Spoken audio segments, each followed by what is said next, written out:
Well, good afternoon, everybody. Thank you for joining us today. Today is a very special town hall because we have the privilege of having here two very special guests, the president of Minor International, Mr. Heinecke, and the CEO of Minor International, Mr. Dillip Rajakarier. So it's a great pleasure for me to introduce you to our president, Mr. Bill Heinecke. Bill, please.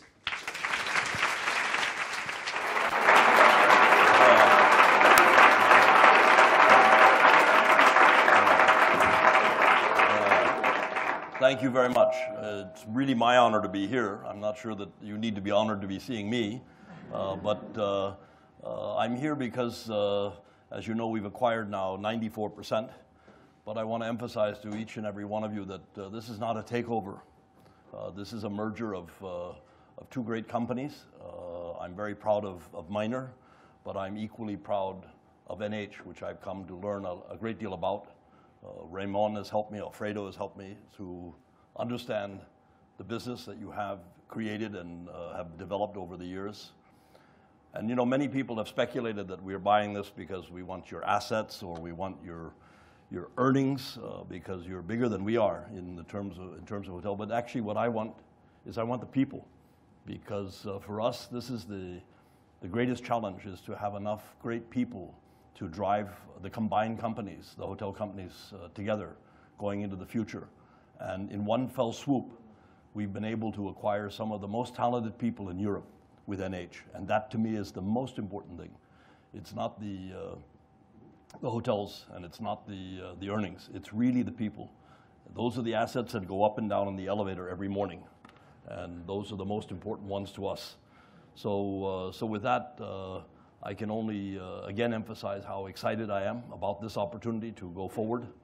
There's no overlapping, unlike takeovers where you've seen Marriott and Starwood, and they have to eliminate half the positions.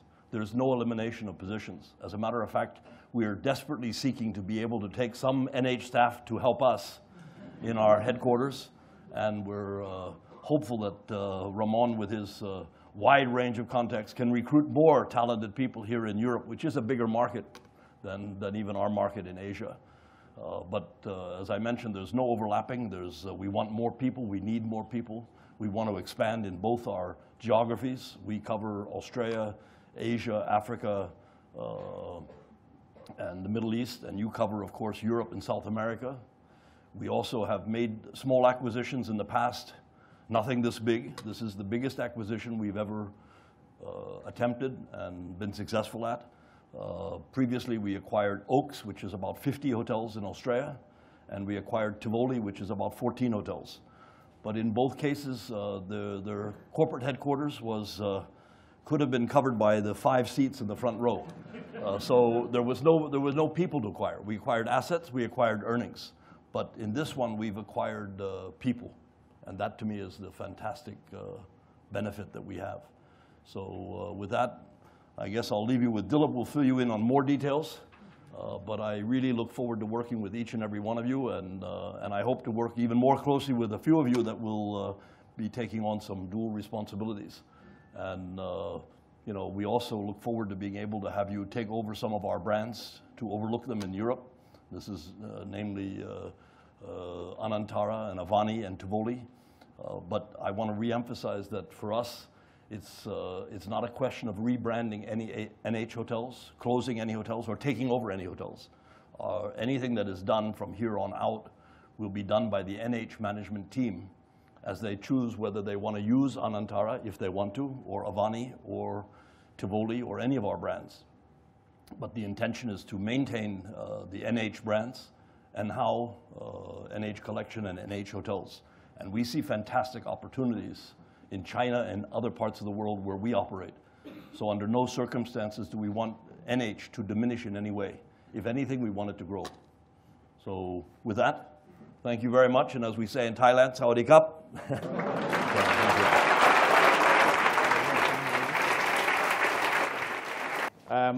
Hola, buenos dias. That's the end of my Spanish now, so I'll switch to English. Ramon, thanks very much for having us here. I think, as Bill said, you know, today is a very special day for us. And the reason is that, you know, we bring two great companies together.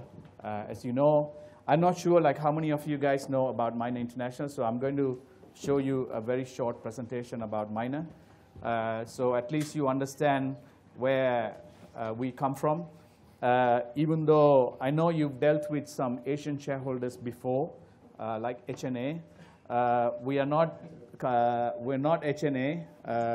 We come from Thailand, and we come from a country which has one of the largest in terms of tourism numbers today. You know, the company name, as I said, Miner International or Miner comes from the name Miner comes from when Mr. Heinecke was he's our founder, and he was a miner when he set up the company, and he was 17 when he actually set up the company.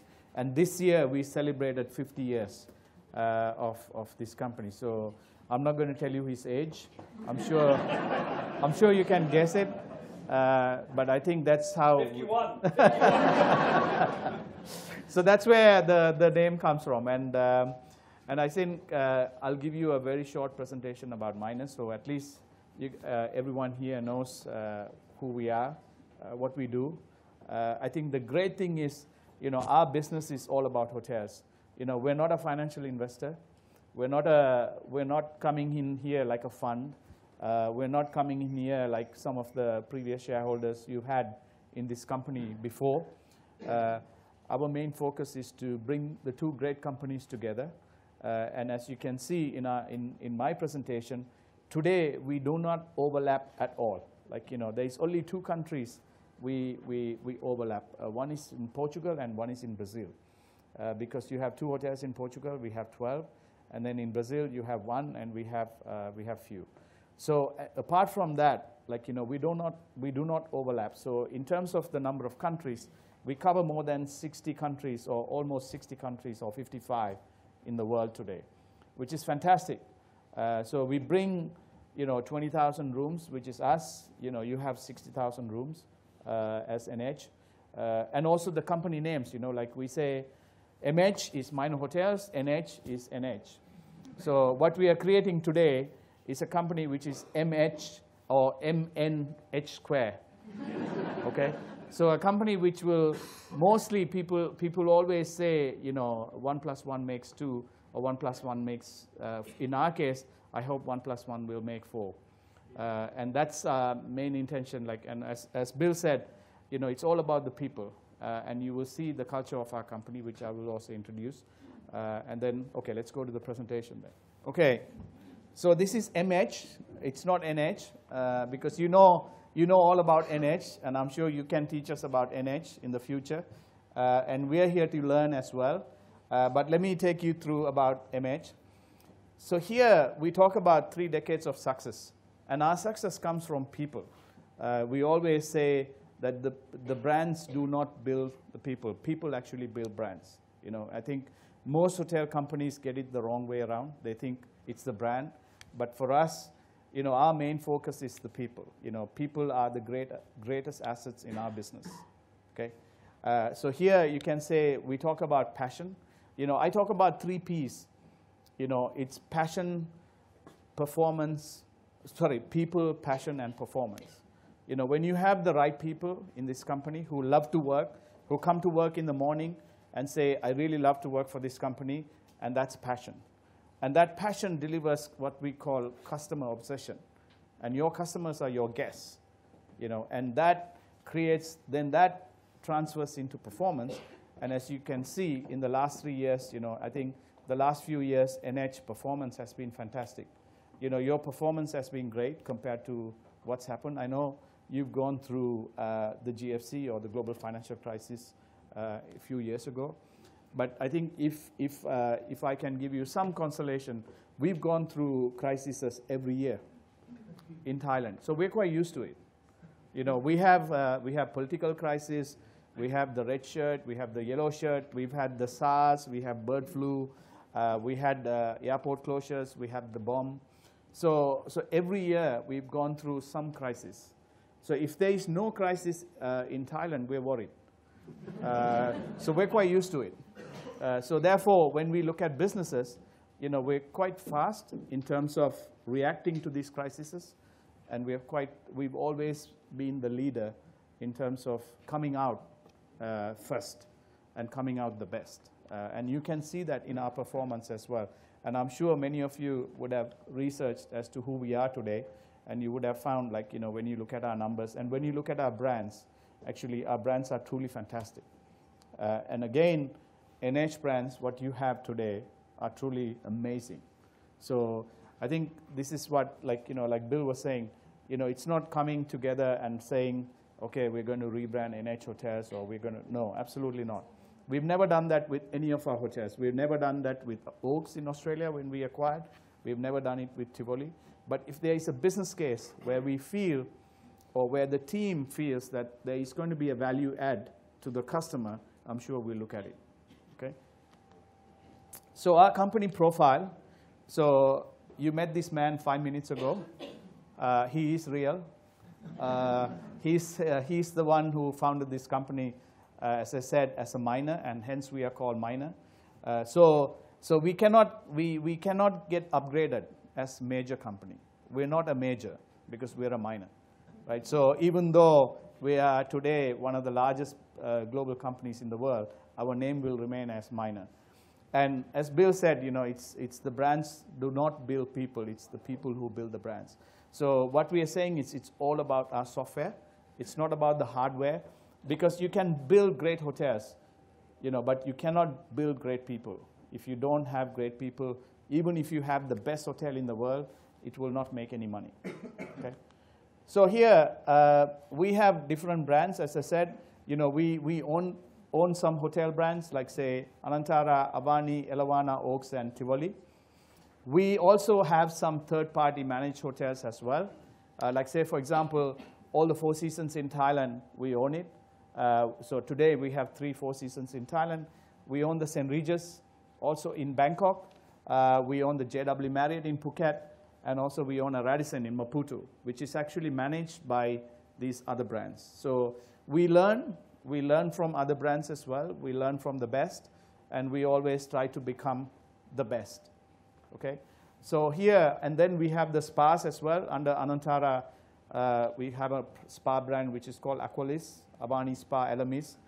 And then on the residential side, we're quite big. So we do branded residential, which is always attached to the hotel under what we call our mixed-use concept. Because today, when you look at how the land prices are going up, the only way for us to make money is to put some residences which we sell, and then that gets managed by the hotel. And then it becomes a true value add to the hotels as well. Like, say, for example, in Phuket, we've just done a residential development, which is we did about 15 residences, and these residences have sold anything from $7 million to $15 million each. So there is a market. As long as you have the right brand, and as long as you have the right product and the people, you can do it. We then have, we're quite big in food. So we do have, the other business unit we have is, we are big in what we call QSR, or quick service restaurants, like our own pizza company. So we have our own pizza brand, which is called the Pizza Company. We have Swenson's, Burger King, Sizzler, Dairy Queen, which are actually franchise brands, and we have the franchise for Asia. We then have our own brands, again, Thai Express, and this Riverside in China, again, which is our own brand. The Coffee Club is our own brand, which we acquired in Australia, and we've taken the brand outside Australia today. So that brand has expired. So we've got just over 2,200 restaurants in about 45 countries. Okay? And the other one we also have is what we call retail fashion. I'm sure the ladies would like it. We are into fashion as well. So we do have some franchise brands under fashion. But this business is just only based in Thailand, not outside Thailand. So we have brands such as Gap, here Pedro, the shoes, Charles & Keith, Bossini, and then Esprit as well. Banana Republic and Brooks Brothers is a brand which we took from the US. And then we do M-Jets, or what we call, we have some private jets, which actually where we package it and sell it as a guest experience. So you can hire a jet, and then you can do some of our hotels, if you want to experience some of the brands as well. Okay, so we go to, so here I think we are now in the month of November today, and I know you guys are planning your holidays for next year. And I'm doing a sales job because in our company, everyone is a salesperson. Everyone is selling something. I sell the company. Our HR team will sell the people. Our finance team will sell to make sure we are the best. Our marketing, sales and marketing are trying to sell the rooms. So, and that's what we do. So here, I think after this presentation, we're more than happy to take bookings for our hotels. You can tell us where you want to go, and we'll make it happen. So today, Minor Hotel Portfolio, we've got about 160 hotels under the different brands: Anantara, Avani, Elawana, Oaks, and Tivoli. Let me focus on Anantara. Anantara is a truly global brand today. The brand was founded only 18 years ago. And this year, and the way the brand has evaluated, this year we were voted as the 6th of the best, largest hotel brands in the world, luxury hotel brands in the world, Anantara. It's above Jumeirah, it's above Hyatt, I can tell you.